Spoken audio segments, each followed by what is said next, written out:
তো সকালে উঠিয়ে সমস্ত কাজকর্ম সারিয়া স্নান করিয়া বাড়ির পূজা কমপ্লিট করিয়া ভাবলুম যে একটা যাওয়া যাক। তো হ্যাঁ, আজকে 3 দিন ধরিয়া আমার এমন মা মনসার পূজা হওয়া হচ্ছে। তো এই কয়দিন যাওয়াই হয় নাই। তো আজকে ভাবলুম যে যাং, তার জন্যে এই যে চলে যাচ্ছ এলা মন্দিরত।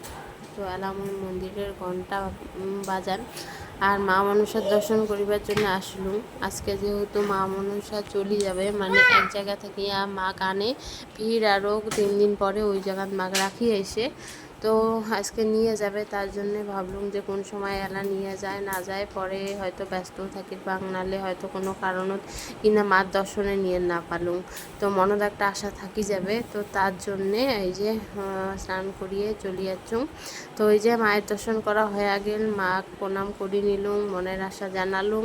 আর এদিকে না পুরোহিত মশাইরাও বসেছিলেন, তো মাকেও প্রণাম করে নিলুম। তো আজকের মতন এইটুকুই, টাটা।